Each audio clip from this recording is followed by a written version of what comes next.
लिए hi friends, आप सभी का स्वागत है हमारे यूट्यूब चैनल ओनली करंट जी के बलराम कुमावत को लाइक एंड सब्सक्राइब करें। धन्यवाद। तो यहाँ पर आज का पहला क्वेश्चन है, अंडमान और निकोबार द्वीप समूह को किस जल निकाय से अलग किया गया है। तो देखिए, अगर आपको पहले से किसी क्वेश्चन का आंसर पता है तो आप नीचे कमेंट बॉक्स में बता सकते हैं, और वीडियो लास्ट में बताना कि आपने कितने क्वेश्चन के राइट आंसर दिए। तो इसका आंसर ऑप्शन ए हो जाएगा 10 डिग्री चैनल। तो देखिए, जो अंडमान और निकोबार द्वीप समूह है ये भारत का एक केंद्र शासित प्रदेश है जो कि हिंद महासागर में स्थित है। तो अंडमान द्वीप समूह और निकोबार द्वीप समूह को अलग कौन करता है? 10 डिग्री चैनल अलग करता है, याद रखना है। और देखिए, अंडमान और निकोबार द्वीप समूह की राजधानी क्या है? तो पोर्ट ब्लेयर है। बात करें पाक जलडमरू मध्य की यानी कि पाक स्टेट की, तो ये भारत के तमिलनाडु राज्य है, वो श्रीलंका के उत्तरी भाग के बीच स्थित एक जल संयोगी है। और जो 38 डिग्री चैनल है, 38 डिग्री समानांतर रेखा है, ये उत्तर कोरिया और दक्षिण कोरिया के बीच की रेखा है, याद रखना है। चलिए नेक्स्ट क्वेश्चन देखते हैं। रणजीत सागर बांध किस नदी पर बना है? तो देखिए, ये जो रणजीत सागर बांध है ये पंजाब राज्य का सबसे बड़ा जल विद्युत बांध है जो कि रावी नदी पर स्थित है।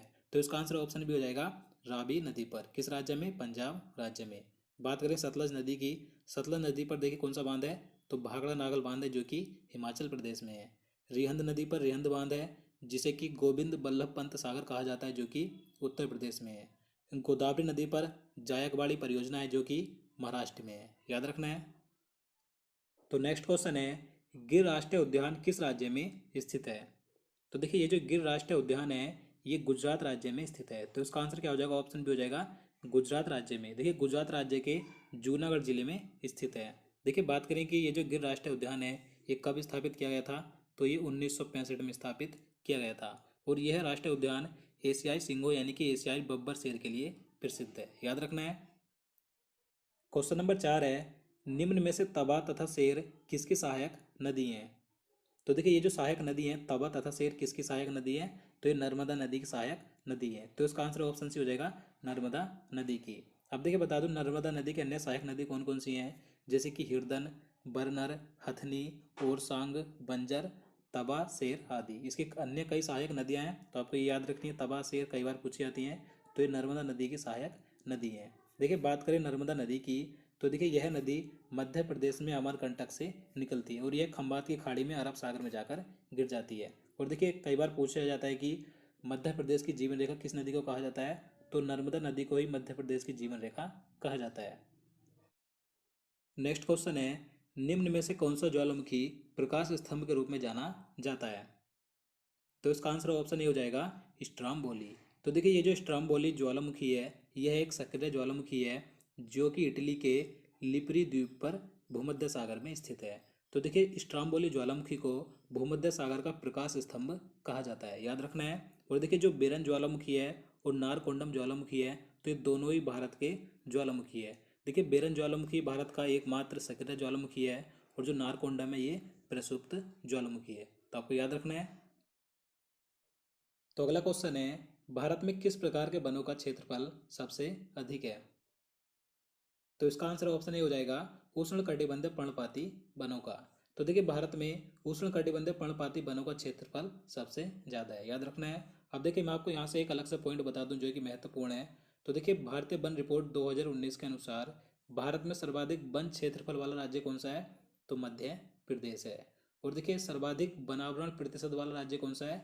तो मिजोरम है। तथा वन क्षेत्रफल में सबसे ज़्यादा वृद्धि करने वाला राज्य कौन सा है? तो कर्नाटक है। तो आपको तीनों राज्य याद रखने हैं। और देखिए, बता दूं कि जो भारतीय वन रिपोर्ट है ये 1987 से प्रत्येक 2 वर्षों में भारतीय वन सर्वेक्षण द्वारा प्रकाशित की जाती है, याद रखना है। चलिए नेक्स्ट क्वेश्चन देखते हैं। कौन सा ग्रह अपनी धुरी पर सबसे अधिक झुका हुआ है? तो देखिए, सबसे अधिक अपनी धुरी पर झुका हुआ ग्रह कौन सा है? अरुण ग्रह। तो इसका आंसर ऑप्शन भी हो जाएगा अरुण ग्रह सबसे अधिक अपनी धुरी पर 98 डिग्री झुका हुआ है। और देखिए, अरुण ग्रह को यूरेनस ग्रह भी कहते हैं। देखिए, इस ग्रह की खोज 1781 में विलियम हर्शेल ने की थी और यह पूर्व से पश्चिम की ओर घूमता है। और देखिए, सूर्य की परिक्रमा करने में इसे कितना समय लगता है? तो इसे 84 वर्षों का समय लगता है। और देखिए, अरुण ग्रह के कितने उपग्रह हैं? तो इसके 27 उपग्रह हैं, याद रखना है। क्वेश्चन नंबर 8 है, मांजुलिक किस प्रकार के द्वीप से संबंधित है? तो देखिए, ये जो मांजुली द्वीप है यह कैसा द्वीप है? तो ये भारत का एक नदी द्वीप है। तो इसका आंसर ऑप्शन सी हो जाएगा नदी द्वीप। अब देखिए कहाँ पर है ये?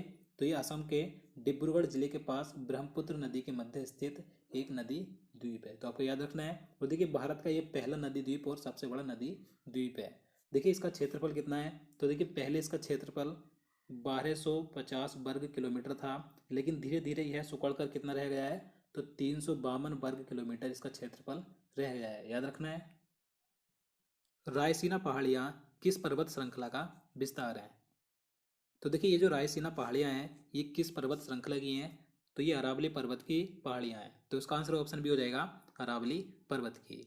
अब देखिए मैं आपको बता दूं अरावली पर्वत ये विश्व की सबसे पुरानी पर्वत श्रृंखला है। अरावली पर्वत की पहाड़ियों की रेंज राजस्थान से दिल्ली तक फैली है। अरावली पर्वत की सबसे ऊंची चोटी कौन सी है? कई बार एग्जाम में पूछी जाती है, तो कौन सी है? तो गुरु शिखर है, याद रखना है। और देखिए जो दिल्ली में राष्ट्रपति भवन है वो रायसीना पहाड़ियों पर ही बना हुआ है, याद रखिएगा। चलिए नेक्स्ट क्वेश्चन देखते हैं। पृथ्वी की सतह के नीचे बिगड़ी हुई चट्टान को क्या कहा जाता है? तो इसका राइट आंसर ऑप्शन बी हो जाएगा मैग्मा।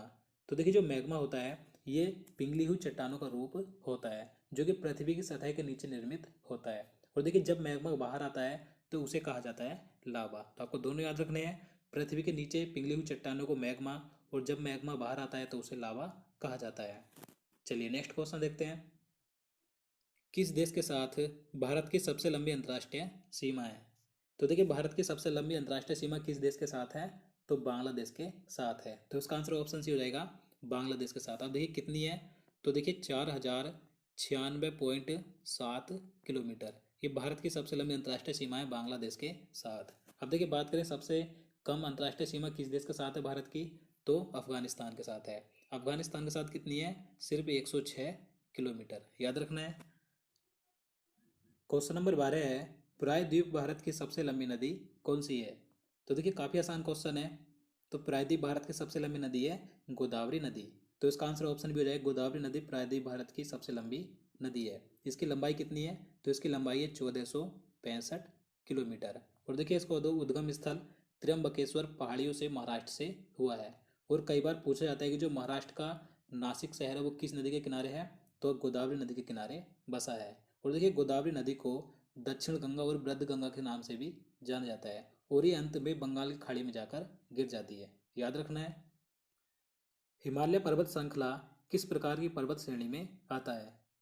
तो देखिए जो हिमालय पर्वत श्रृंखला है यह एक बलित पर्वत है, तो इसका आंसर ऑप्शन डी हो जाएगा बलित पर्वत। और देखिए हिमालय पर्वत का जो सर्वोच्च शिखर है उसका नाम क्या है? माउंट एवरेस्ट है, जो कि विश्व की सबसे ऊंची चोटी है, जिसकी ऊंचाई है 8,848 मीटर। कहाँ पर है? नेपाल में स्थित है। चलिए आगे देखते हैं।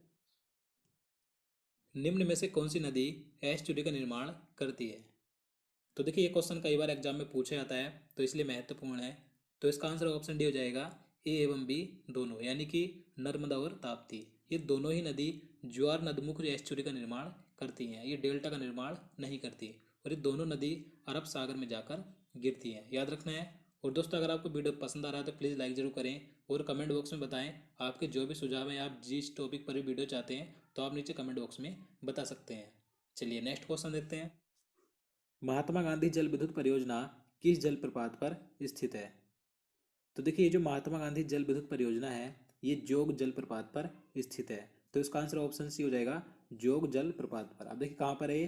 तो ये कर्नाटक राज्य में शरावती नदी पर स्थित है, तो आपको नदी भी याद रखनी है, कर्नाटक राज्य में शरावती नदी पर स्थित है। चलिए नेक्स्ट क्वेश्चन देखते हैं। तो अगला क्वेश्चन है, गारो खासी तथा जयंतियाँ जनजाति कहाँ पाई जाती है?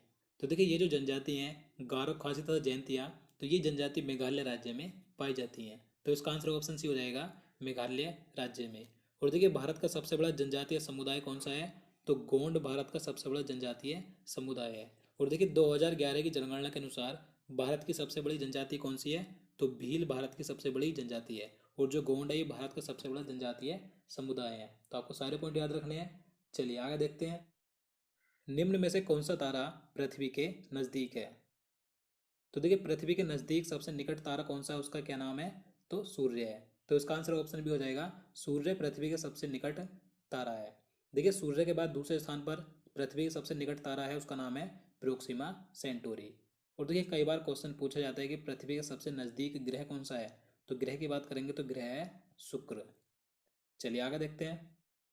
तो अगला क्वेश्चन है, किस नदी का उद्गम स्थल तो नेपाल में है लेकिन वह भारत में गंगा नदी में मिलती है? तो इसका आंसर ऑप्शन डी हो जाएगा कोसी नदी। देखिए ये जो कोसी नदी है ये गंगा की सहायक नदी है।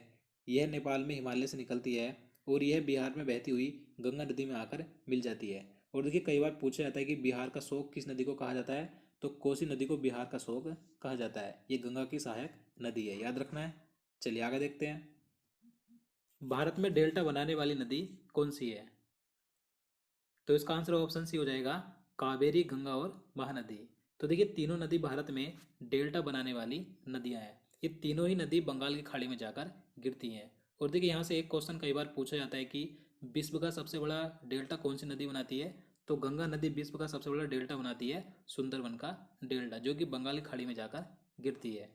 चलिए नेक्स्ट क्वेश्चन देखते हैं। विषुवत रेखा को अन्य किस नाम से जाना जाता है? तो देखिए ये जो विषुवत रेखा है इसे अन्य नाम भूमध्य रेखा के नाम से जाना जाता है। तो इसका आंसर ऑप्शन ही हो जाएगा भूमध्य रेखा। देखिए भूमध्य रेखा पृथ्वी के बीचों बीच खींची गई एक काल्पनिक रेखा है जो पृथ्वी को दो समान भागों में बांटती है और यह 0 डिग्री अक्षांश पर स्थित है। और देखिए इस भूमध्य रेखा पर दिन रात बराबर होते हैं। और देखिए भूमध्य रेखा के उत्तरी ओर तो 23.5 डिग्री कर्क रेखा और दक्षिणी ओर 23.5 डिग्री मकर रेखा है, याद रखना है। पालघाट निम्नलिखित में से किन राज्यों को मिलाता है?